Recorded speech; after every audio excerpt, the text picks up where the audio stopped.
Welcome back, everybody. You got Will and Iman here from the Block Runner, and today we're going to talk about Ecomi and their product called Vive. Yeah, we've talked about them before in the past, but now things are really popping off. Yeah, as far as they've onboarded, probably one of Will's favorite IPs. Definitely, right? I wouldn't say most favorite, but yeah, I kind of like them. What do you mean, dude? I've seen a few videos here and there, but some movies. What would you place above them then? What's the next target for Vive and Ecomi to bring on? Dude, what brand? Damn, that's a good question, dude. I don't think there's anything bigger than Marvel as far as brands go, but it could be Pokemon. Pokemon, yeah, that's the one, dude. If they get Pokemon, dude, I'm all in. You know what I mean? Yeah. So that's kind of that's why it's worth talking about. They clearly have a strategy here, which is to onboard these super powerful brands and IP that have huge follower bases, right? Mm-hmm. Marvel, yeah, come on, that's a monster. Yeah. And then Pokemon, dude, I remember that's what got me into the NFT art space with the Beeple thing. Yeah. I didn't care about NFT art until Beeple created this Pikachu. But you know what it was? It wasn't, you didn't know about Beeple until way after, right? I never heard of the guy. Yeah. Yeah. And it's really his story. The fact that he was making one-a-days for the last 14, yeah, 15 years. I didn't care. Really? You didn't care about that? I didn't care, dude. All I cared about was that he made a Pikachu and it looked awesome. Wow, that's what motivated you to purchase one of those? The Pikachu. That's my point, though. The brand power behind the product that these creators are making, the artists in that case. And in Ecomi's case, the platform, I guess, right? Or whoever is making these. So many people have made Pikachus, right? Why then? Why Nifty Gateway? Why Beeple? Oh, I guess that was the only one that crossed my radar. So, I mean, there was a lot of Beeple push behind it, right? Beeple was this up and coming superstar in the crypto space, right? Yeah. And then at the same time, he just pioneered this whole new distribution model with those little LCD screens. Sure. I mean, it's really nothing that crazy, but yeah, it was cool. Crypto, yeah, it was very cool. Yeah, so I guess all that together, but the main driver, just speaking on my own behalf, was the Pikachu. So the Pokemon IP, right? I wonder if he ever got a knock on his door from Pokemon corporations, Yeah. What would you say is bigger brand, Pokemon or Bitcoin? Pokemon. Yes. Well, okay, in terms of value, yeah, but in terms of the word of mouth and Pokemon. Really? Hell yeah, dude. I think Bitcoin's probably gonna one day surpass it, but as of today, I mean, everyone understands what Pokemon means. I think across the world, globally. Huh. Bitcoin, it's still You think so? I would have thought it would have penetrated most of the globe right now, Bitcoin, but maybe not. I don't know. I don't have a pulse on that or any metric to determine that. But Pokemon, yeah, because they've been around for almost 25 years or so. Yeah, then see, that's what's interesting about the whole Bitcoin brand. What does that even mean? Who has rights to just go start making shirts and Bitcoin sneakers? Everybody, right? It's not we're all Satoshi, dude.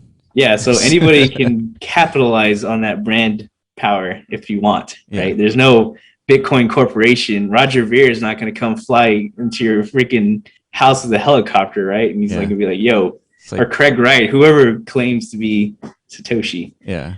Right. So, yeah, it's important in these instances though, because these are privately owned IP, right? Mm-hmm. Marvel, Pokemon, stuff like that. So, yeah, this is a real big next phase, I think, of the NFT industry as far as formalizing these agreements, right? Yeah. Yeah. So now Marvel is handing over a license to Vive to release a bunch of these NFTs, with their branding, right? It could be Iron Man, could be Thor. They don't disclose which part of the brand in terms of characters are going to be on the Vive platform, but they just talk about how NFTs are big and it's a huge collector community in the Vive ecosystem. So yeah, this is huge for Vive. This is huge for Marvel getting into the NFT space. I think this is the first step into the larger dominoes that are going to fall after this. And this is definitely something that is a strategy we need to recognize, because once you start collecting a large set of eyeballs to your platform, then you set your sights on IP brands like Marvel to come on board and potentially expand the brand depending on your platform. Yeah, totally. And Ecomi's done a good job. Like, we're gonna get into their tokenomics here pretty soon, which I think is kind of interesting. And they just recently announced that too. Another reason to talk about them is obviously they're very mainstream focused, and if they should be with this kind of IP at hand. Like, obviously the objective is to get like tap into that massive follower base that is the Marvel fan base, right? That's right. Fandom. So obviously it's going to be difficult if they do everything like in a truly blockchain ecosystem, right? Like, download this X wallet, bridge X asset to other location. Like, that's never going to happen it could happen in the future for mainstream population. But if they're trying to capitalize today, which I know they are, because they are a business at the end of the day, they're really focusing on like the mainstream practicality aspect. So we've identified that's been a pretty successful strategy in the past for, mainstream viable products like NBA Top Shots. What else, dude? NBA Top Shots is probably the biggest one. And Nifty Gateway too. I would give them that. Yeah. They're in that category too, right? They bring in big artists for sure. Yeah. And they're very easy to use in the sense that you could use your credit card, or if you do have ETH, it's really easy to kind of like, I don't know. It's very user friendly, and it's not too crypto head focused. You know what I mean? So if you download the Vive application and you have one of these NFTs, so you could deploy that NFT onto your space around you via AR. And this is what that looks like. It's just showing you an example of Harley Quinn. And so these are the types of NFTs that they're selling. They're largely collectibles. So if you're into that, like, you should probably be into Marvel just because of such a large brand. But yeah, that was just one example. So let's take a look at. So this is Ecomi's website. Vive is their digital collectibles platform, and they have also a secure wallet with a card with a digital screen on there and everything. It's pretty cool. We did talk about them before, but now that they've onboarded Marvel, it seemed like a good time to kind of like rehash what's going on with the NFT space and Vive. I think the last time we perused their Twitter account, they were selling the DeLorean, and a whole ton of people were showcasing their car, like in their driveway, on the street, opening the doors, things like that. So they have a huge like viral engine just by the nature of their platform with AR. So this is like pretty big for all the users buying these NFTs. Yeah and also during the last time we talked about them, there's a lot. The market sentiment for these things was obviously through the roof at the time. Like, you just look at the chart for Ecomi. Like, I think we made our video towards the peak of its run up, and we were hesitant to make that video. And I think within the video we said, it's probably not a good idea to be buying at these prices. Yeah. Pull up the chart right now. Can you do that, Will? Yeah, I got it. We were pretty much right. Yeah. I think we made this video somewhere near this peak, and we were like, please don't be buying, but be paying attention, because what they're doing is important, and it is it's an expansion of what was already existing within the NFT ecosystem. They're making 3D stuff now. They're bringing it to the AR realm and all this stuff, But yeah, now we're looking at a much juicier entry point. Oh, definitely. Yeah, so this is the 1 year chart. So not sure what was going on over here. But yeah, it exploded. We started talking to them about here. And then, just like everything else, it sort of like it popped along with all the other tokens in the space.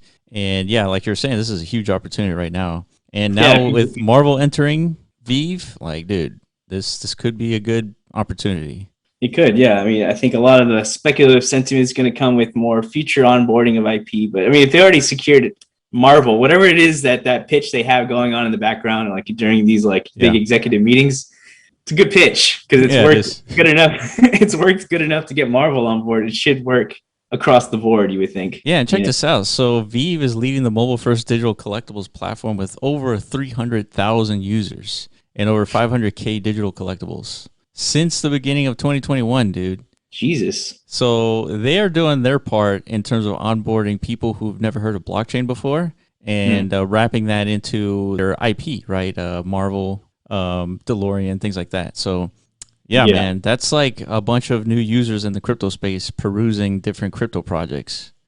Hmm. And so let's take a look at the metrics here. So they used to be on this Go chain, right? I don't. I think this is like a relatively new development as far as like public information. However, Vive is currently migrating to Ethereum via Immutable X. That's interesting. So now OMI is going to be an ERC20 token, dude.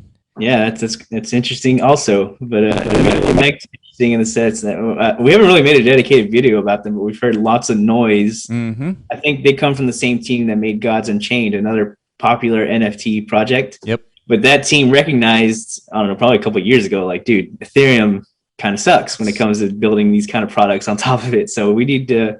And at the time, there wasn't like a clear winner in the L2 space, right? Like Polygon, XDAI, ZK, whatever the hell. ZK they were all still at an even playing field. But Polygon has taken off since then. Mm-hmm.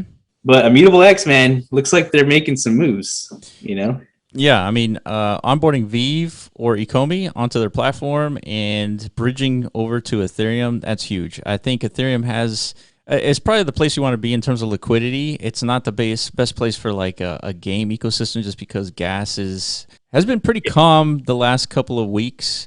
But we've seen it as high as like $60, $70 per transaction, which is not sustainable for any kind of project. So Immutable X is a scalability platform as well on the Ethereum blockchain. So this is huge for OMI, tapping into that larger ecosystem of blockchain users already. So this Ecomi could get much, much larger. That's a good point.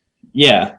Now we got the whole tapping into that whole Ethereum layer of liquidity, right? And like blockchain presence, like it's a big deal for sure. So then they're playing on both sides of the fence, right? They're appealing to the mainstream and to the crypto heads at the same time. Yeah, so that's a good point you brought up, because here it says 300 billion tokens, and it says these tokens never enter circulation. So it's like, you think about it, it's like, well, what's the point? What they're actually doing is they're allowing people to buy these NFTs using fiat currency. And the way they do that is you're exchanging fiat for what they're calling gems. And it's a 1-for-1, $1, 1 gem. And what they do is when people spend those gems on buying NFTs, they take the reserve tokens and then they burn the equivalent amount in dollars of tokens. Yeah, that's interesting. And so now they have a reserve that never enters the the ecosystem in circulation, but these are burnt based on people using fiat currency to buy NFTs. So it's like an indirect way of the end user purchasing with crypto. Yeah. You know what I mean? And so it still satisfies like all the good like tokenomics checkboxes, I guess. That's like It's a deflationary token, if you're holding, I'm sure there's some kind of governance implication to being a token holder. I don't really know. But yeah, at the very minimal, at least it's like an asset that's becoming more scarce over time, right? Yeah, based on the sales activity on the platform itself. So. Yeah, they do talk about how this is a deflationary token. Absolutely. Okay. And then since the launch of the platform, 103 billion OMI tokens have been permanently removed from the total token supply. So what is the total token supply? Do we know? Right there, 750 billion. Yeah, 750 billion. That's right. So It's interesting because it's been removed from the total token supply, but this also accounts the stuff in reserve plus things that have been burnt, the amount of OMIs that have been burnt. So it's a little bit misleading, but you kind of have to like dive deep into kind of understand like what 103 billion OMI tokens with being removed from the token supply means. Mm. It says 97 billion were removed from the business development fund. Yeah, so and then 6 billion OMIs have now been burnt from the purchase and sale of NFTs. So we did the calculations using kind of like an average price of roughly 0.003. That is around $18 million. Yeah, that's obviously extremely unreliable and unofficial. Yeah, this is like really our like napkin math. Yeah, that's what we like to call it. We're just to paint a picture, right? Because 6 billion OMI doesn't mean they've generated $6 billion in revenue, right? Just in case you have that misunderstanding. It just because each, what do you call them? Gems? Gems, yeah. Each gem is $1 essentially. So, and on the back end, you have to determine what, I guess they're using oracles, I'm assuming, to figure out like how much OMI needs to be burnt every time like a gem is spent. Yeah. Think of how many OMIs are burnt when an OMI is, 0.00000 $39, right? So you're burning a lot of ohms per dollar here than you are burning per dollar at the peak, right? So we just took about an average price, which is about right here, and we did the napkin math, and that's what we got. Let's call it 15 to 30 million range. Sure. That it's probably somewhere within there. It could be within the bounds, but it's roughly in that range. Not bad. Huge. Like for an NFT revenue, right? Yeah. That's not bad. Hell yeah, that's a ton of money, dude. Yeah, that's pretty freaking good. So I'm pretty sure they went up to Marvel like, yo, look at all this money we're making. Yeah. And Marvel's like, yo, I like that. I like money. Yeah, I like money too. Yeah. Like, okay. So let's do it. Yeah, so just kind of trying to see here. I have a good flow chart kind of describing like the flow of the $10 worth. And let's see. Oh, they have buybacks too. So 10% of the revenue is designated to purchase back the tokens on exchanges. So they talk about how this mechanism is focused on the positive buy pressure of OMI token, just encouraging the overall health of the token. And and as you can see, no project is like immune to like the market. So yeah, this is pretty normal, right? Yeah, you guys should be aware. We haven't really talked too much about like this whole. We talk about it, but this is markets at play, dude. Like we're gonna have euphoric moments, we're gonna have total despair moments. Yeah. It's just part of the nature of the things, you know. But again, that's why it's important to understand fundamental value of things.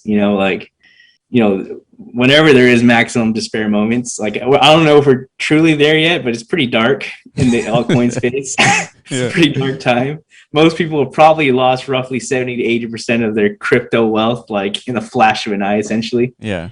So it's pretty despair. But these are the moments where you should be looking for fundamental value across the board, right? Because that's where your millions are made. Yes. In my opinion, yes. Like that. So the main token utility for this token is basically purchasing NFTs, and so this is like VeVe or Ecomi is a pretty big project. So what you're seeing on their website is probably like the tip of the iceberg. And if you scroll down, they're even building an element of the metaverse here. It has coming later this year the VeVerse. That's interesting. Yeah, we'll offer an immersive metaverse in which fans and collectors can stake their claim in a new and collaborative world of collecting. What's that little graphic in the background there? It's like a house. It's a house. Like a house. Yeah. On like stilts. Kind of, yeah. What are they implying with this image? And it's like it's really up there. It's like above the clouds. Yeah.